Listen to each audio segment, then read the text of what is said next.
And they said, don't worry, we don't store the images. And he said, yes, you do. I've done the research, which they do store it. I mean, they're going to videotape and record his genitals, his behind, his love handles. I mean, this is humiliation, training you to accept it. And continuing, dying news media looks to Apple tablet for hope.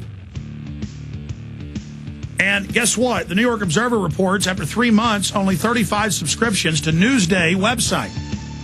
Newsday, one of the biggest media outlets in the country, can't get 35 subscribers. They got 35. I mean, these people are a joke, man.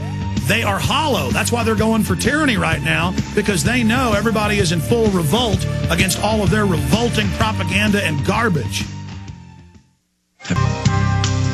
They railed against the crown. They railed against the crown. Another ragtag band declaring independence. They laid their bodies down. Laid their bodies down in a bloody war. On a bloody war. For liberty. And liberty. For their descendants. We are their descendants. Thanks to the renegades, we are free today. All right, I'm going to get more into the dying media. This fake terror plot, clearly a provocateur op. We're going to be going over Paul Watson's article, potential false flag attack to be blamed on Muslims foiled. But let's go to your phone calls right now.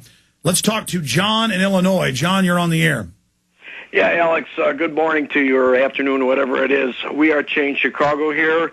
Your buddy David Rothkopf had an article into the latest issue of Newsweek. A brief quote: current trends from rising seas and changing severe weather patterns associated with global warming mean mega disasters will only become more likely. So he's blaming the Haiti earthquake on this, too. Which is hilarious. That's unbelievable. What issue of Newsweek is that? That is huge. That Rothkopf, headline should be a blurb at InfoWars or Prison Planet. Rothkopf, former head of Kissinger Group, or top globalist Rothkopf, agrees with Danny Glover. Earthquake in Haiti caused by global warming. I mean, what baloney? January 25th, 2010 issue of Newsweek, and also one other item before I go, a programming suggestion. More call-in days for cops only. We have a very articulate cop here in Chicago who will be identified only as Citizen X. He regularly calls into Mancow's show, but he thinks it's great if he can get 2 million listeners to hear his 30 seconds on Mancow. And I'm trying to tell him, please call into Alex. You'll get at least a minute, and this man is very articulate, pro-Second Amendment, and he's known as Citizen X. He wants to keep his identity unknown, of course, to the Chicago authorities. No, it is good to hear from the great police. And the cops that are pro-America and really know what's going on, they're always articulate, they're smart, really smart. And then police you run into that support tyranny, they're literally idiots. They can't even talk.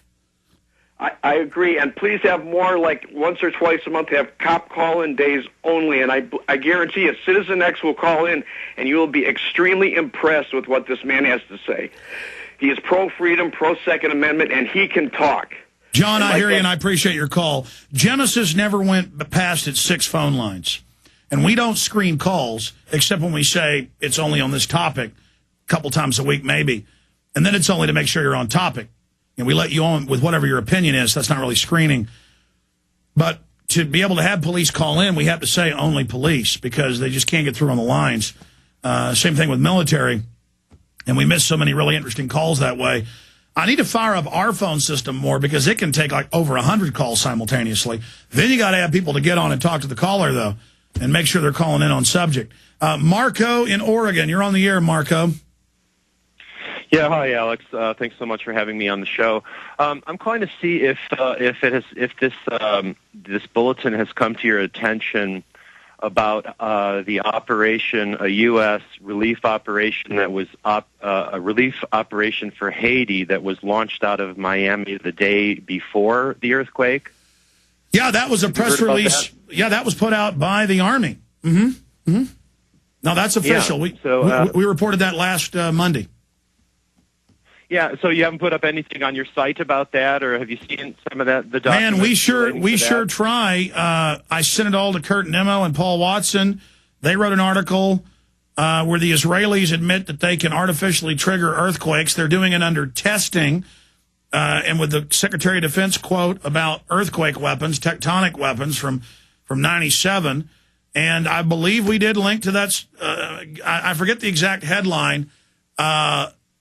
What was the exact headline? I mean, we actually covered it. I mean, it was in the NextGov Technology and the Business of Government magazine on January 15th. The headline was "Defense Launches Online System to Coordinate Haiti Relief Efforts." Yeah, no, we covered that 3 times last week. Oh, excellent. That's great. And so have you had anything about Chavez's comments about the U.S. causing the quake as well? Yes, and at first, the newspapers there that basically work for him hadn't said, in fact, we did write an article about it. Kurt Nimmo did write an article about it.